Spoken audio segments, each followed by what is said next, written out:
ಜಡ್ ಭದ್ರತೆ ಒದಗಿಸುವಂತೆ ಸಂವಿಧಾನ ರಕ್ಷಣಾ ಪಡೆಯ ವತಿಯಿಂದ ಪ್ರತಿಭಟನೆ. ಜಿಲ್ಲಾಧಿಕಾರಿಗಳಿಗೆ ಮನವಿ. ರಾಜ್ಯ ಗೃಹ ಸಚಿವರಾದಂತಹ ಶ್ರೀ ಪ್ರಿಯಾಂಕ ಖರ್ಗೆ ಅವರ ಮೇಲೆ ಮಾಧ್ಯಮ ಹಾಗೂ ಸಾಮಾಜಿಕ ಜಾಲತಾಣಗಳ ಮೂಲಕ ಪ್ರಾಣ ಬೆದರಿಕೆ ಹಾಕ್ತಾ ಇರುವಂತಹ ಕಿಡಿಗೇಡಿಗಳ ವಿರುದ್ಧ ಕಾನೂನು ಕ್ರಮ ಕೈಗೊಂಡು ಅವರ ಪ್ರಾಣ ಅಪಾಯದಲ್ಲಿ ಇರುವುದನ್ನು ಪರಿಗಣಿಸಿ ಅವರಿಗೆ ಕೇಂದ್ರ ಸರ್ಕಾರದ ಜಡ್ ಭದ್ರತೆಗೆ ಒದಗಿಸುವಂತೆ ಸಂವಿಧಾನ ರಕ್ಷಣಾ ಪಡೆಯ ವತಿಯಿಂದ ಜಿಲ್ಲಾಧಿಕಾರಿಗಳಿಗೆ ಮನವಿಯನ್ನು ಸಲ್ಲಿಸಲಾಯಿತು.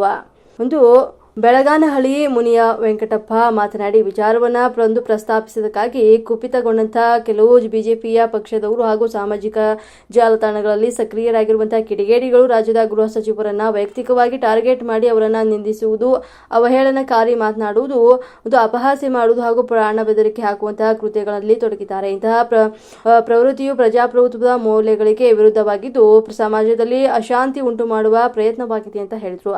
ಮುಖಂಡರಾದಂತಹ ಶ್ರೀಕೃಷ್ಣ ಅವರು ಮಾತನಾಡಿ, ಸಂವಿಧಾನದ ಆಶಯಗಳನ್ನು ಎತ್ತಿ ಹಿಡಿಯಲು ಮತ್ತು ಕಾನೂನು ಸುವ್ಯವಸ್ಥೆಯನ್ನು ಕಾಪಾಡಲು ತಾವು ಕೂಡಲೇ ಈ ಬಗ್ಗೆ ಗಮನಹರಿಸಿ ಕ್ರಮವನ್ನು ಕೈಗೊಳ್ಳಬೇಕು ಅಂತ ಕೋಲಾರ ಜಿಲ್ಲೆಯ ದಲಿತ ಮತ್ತು ಪ್ರಗತಿಪರ ಸಂಘಟನೆಗಳ ಪರವಾಗಿ ಒತ್ತಾಯಿಸುತ್ತೇವೆ ಅಂತ ಹೇಳಿದರು.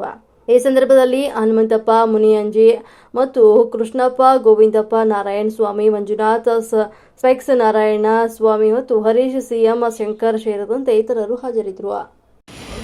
ಸಂವಿಧಾನ ರಕ್ಷಿಸಿ ಪ್ರಜಾಪ್ರಭುತ್ವ ಉಳಿಸಿ ಅನ್ನೋ ಹೆಸರಲ್ಲಿ ಏನು ಸಂವಿಧಾನ ಸಂರಕ್ಷಣಾ ಶಾಖೆಯಿಂದ ಇವತ್ತು ಜಿಲ್ಲಾ ಮಟ್ಟದಲ್ಲಿ ಈ ರಾಜ್ಯದ ಪ್ರಜ್ಞಾವಂತ ವಿಚಾರವಂತ ಗೃಹ ಮಂತ್ರಿಗಳಾದ ಪ್ರಿಯಾಂಕ ಖರ್ಗೆ ಅವರ ಎತ್ತಿರೋ ಪ್ರಶ್ನೆಗಳಿಗೆ ಉತ್ತರ ಕೊಡೋಕ್ಕೆ ನಿಮ್ಮ ಕೈಲಿ ಆಗಲ್ಲ ಅಂತ ಒಪ್ಕೊಳ್ಳಿ. ಇಲ್ಲ ಅಂದರೆ ನೀವು ಇವತ್ತೇ ನನಗೆ ಮಾಡ್ಕೊಳ್ಳಿ. ಅದು ಬಿಟ್ಟು ನೀವು ಧಮಕಿಗಳು ಹಾಕೋದನ್ನೆಲ್ಲನೂ ಬಿಡಬೇಕು. ಬೆದರಿಕೆಗಳಿಗೆಲ್ಲನೂ ದಲಿತ ಸಮುದಾಯ ಯಾವತ್ತು ಜಗ್ಗಲ್ಲ ಬಗ್ಗಲ್ಲ.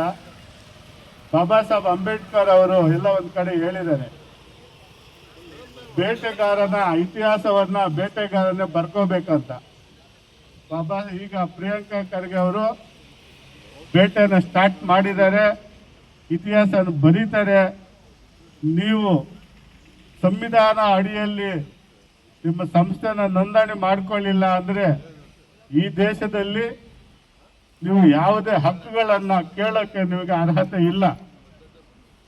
ಯಾವುದೇ ಸೌಲಭ್ಯಗಳನ್ನು ಕೂಡ ನಿಮಗೆ ಪಡೆಯೋ ಅರ್ಹತೆನೂ ಇಲ್ಲ. ನೀವು ಮನುವಾದಿ, ಹಿಂದುತ್ವ ಹೆಸರಲ್ಲಿ ಮನುವಾದಿಗಳು. ನೀವು ಇತರೆ ಸಮುದಾಯಗಳನ್ನು ದಮನ ಮಾಡಿ ಸರ್ವಾಧಿಕಾರನ ನೀವು ಮೆರೆಯಕ್ಕೆ ಹೋಗಿರ್ತಂಥವರು. ಆದರೆ ದಲಿತ ಸಮುದಾಯ ಇವತ್ತು ವಿದ್ಯಾವಂತರಾಗಿದೆ, ಪ್ರಜ್ಞಾವಂತರಾಗಿದ್ದಾರೆ. ನಿಮ್ಮ ಒಂದು ಆಟ ಎಲ್ಲ ಈಗ ನಡೆಯಲ್ಲ. ಏನು ನೀವು 2047ಕ್ಕೆ ಹಿಂದುತ್ವ ರಾಷ್ಟ್ರ ಮಾಡ್ತೀವಿ ಅಂತೇಳಿ ಹೊರಟಿದ್ದೀರಿ, ಅದು ಬರೀ ನಿಮ್ಮ ಕನಸು. ಇಡೀ ದೇಶದಲ್ಲಿರ್ತಕ್ಕಂಥ ವಿದ್ಯಾವಂತರು, ಪ್ರಜ್ಞಾವಂತರು, ಅಧಿಕಾರವಂತರು ಪ್ರತಿಯೊಬ್ಬರೂ ಸಿಟ್ಟಿದೆದ್ದು ನಿಲ್ದು ಧ್ವನಿ ಎತ್ತಿದ್ರೆ 2047ಕ್ಕೆ ಬಾಬಾ ಸಾಹೇಬ್ ಅಂಬೇಡ್ಕರ್ ಕಂಡಂತ ಒಂದು ಸಂವಿಧಾನ ರಚನೆ ಮಾಡೋಂಥ, ಬಾಬಾ ಸಾಹೇಬ್ ಕಂಡಂತ ಒಂದು ಸರ್ಕಾರ ನಾವು ರಚನೆ ಮಾಡ್ಬೋದು. ಅದನ್ನ ತಡೆಯೋಕೆ ಯಾರ ಕೈಯಲ್ಲಿ ಸಾಧ್ಯ ಇಲ್ಲ. ದಲಿತ ಚಳುವಳಿಯ ಈ ಕೂಗು ಇಡೀ ದೇಶದ ಕೂಗಾಗಬೇಕು. ಈ ದಿನ ಕೋಲಾರ ಜಿಲ್ಲೆಯಲ್ಲಿರ್ತಕ್ಕಂಥ ಪ್ರಗತಿಪರರು, ದಲಿತ ಸಂಘಟನೆಗಳ, ಕಾರ್ಮಿಕ ಸಂಘಟನೆಗಳು ಎಲ್ಲ ಮುಖಂಡರು ಸೇರಿ ನಾವು ಈ ಕಾನ್ಸ್ಟಿಟ್ಯೂಷನ್ ಪ್ರೊಟೆಕ್ಷನ್ ಫೋರ್ಸ್ ಅನ್ನೋ ಒಂದು ವೇದಿಕೆಯ ಮುಖಾಂತರ, ಸಂವಿಧಾನ ಸಂರಕ್ಷಣಾ ಪಡೆ ಅನ್ನೋ ವೇದಿಕೆಯ ಮುಖಾಂತರ ಇವತ್ತು ನಾವು ಒಂದು ಬೃಹತ್ ಪ್ರತಿಭಟನೆ ಮಾಡಿ, ಪ್ರತಿಭಟನೆಯ ಮುಖಾಂತರ ಜಿಲ್ಲಾಡಳಿತಕ್ಕೆ ನಾವು ಮನವಿ ಪತ್ರ ಕೊಟ್ಟಿದ್ದೀವಿ. ಈ ಮನವಿ ಪತ್ರದ ಮೂಲ ಉದ್ದೇಶ ಏನು ಅಂತಂದರೆ, ರಾಜ್ಯದ ಗೃಹ ಸಚಿವರಾಗಿರ್ತಕ್ಕಂಥ ಪ್ರಿಯಾಂಕ ಖರ್ಗೆ ಸಾಹೇಬರು ಸಂವಿಧಾನ 75 ವರ್ಷಗಳ ಕಳೆದಿದೆ. ಹಾಗಾಗಿ ಎಲ್ಲ NGOಗಳು, ಸಂಘಟನೆಗಳು, ಸಂಘಗಳು ಎಲ್ಲ ನೋಂದಾವಣೆ ಆಗ್ತಾ ಇದೆ.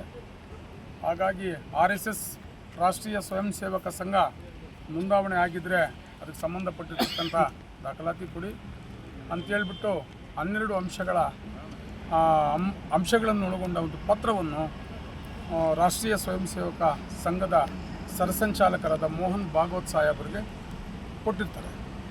ಇದು ಭಾರತದಲ್ಲಿ ಪ್ರಜಾಪ್ರಭುತ್ವ ವ್ಯವಸ್ಥೆಯಲ್ಲಿ ಪ್ರಜಾಪ್ರಭುತ್ವದ ಅಧೀನದಲ್ಲಿ ನೀವು ನಡ್ಕೊಳ್ಳಿ ಅಂತ ಹೇಳಿರ್ತಕ್ಕಂಥದ್ದು ಇದು ಸಂವಿಧಾನದ ಹುದ್ದೆಯಲ್ಲಿರ್ತಕ್ಕಂಥವರ ಸರಿಯಾದ ನಡೆ ಆಗಿದೆ.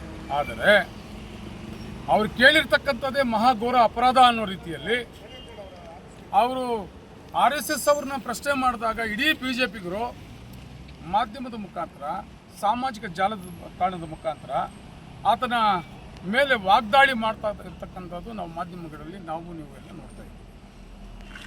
ಏನಾಗಿದೆ ಅಂತಂದರೆ ಒಬ್ಬ BJP ಇಲ್ಲಿರ್ತಕ್ಕಂಥ ಒಬ್ಬ ಮಾಜಿ ಶಾಸಕರು ಹಾಗೂ ಹಾಲಿ ಚಲಾವಣೆಯಲ್ಲಿರ್ತಕ್ಕಂಥ ಒಬ್ಬ ವ್ಯಕ್ತಿ ಮಾತಾಡ್ತಾನೆ, ಪ್ರಿಯಾಂಕಾ ಖರ್ಗೆ ಅವರು ಅವ್ರ ಅಪ್ಪನಿಂದನೇ ಏನು ಮಾಡ್ಕೊಳಕ್ಕಾಗಿಲ್ಲ, ಇನ್ನು ಅವರಿಂದ ಏನು ಮಾಡ್ಕೊಳಕ್ಕಾಗುತ್ತೆ ಅಂತ ಮಾತಾಡ್ತಾರೆ.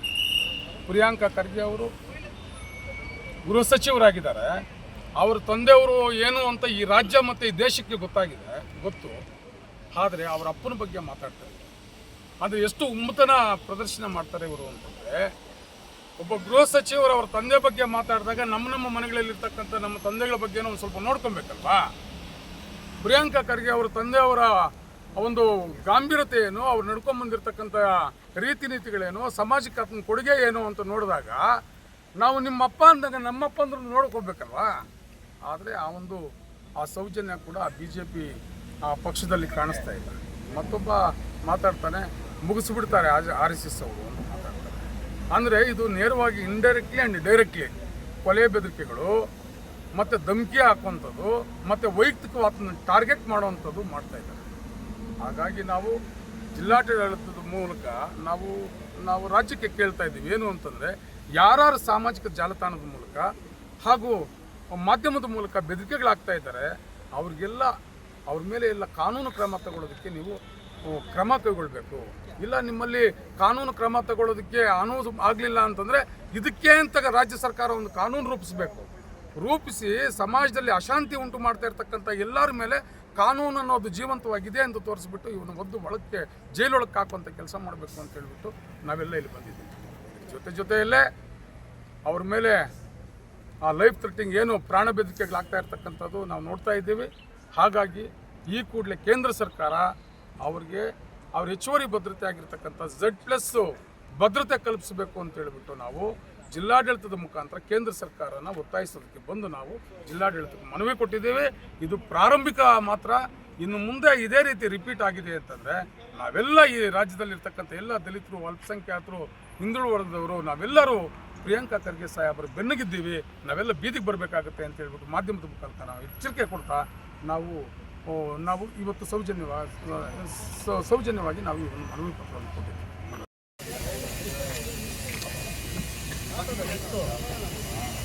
ಭಾಷಣಂಗ ಬಮ್ಮ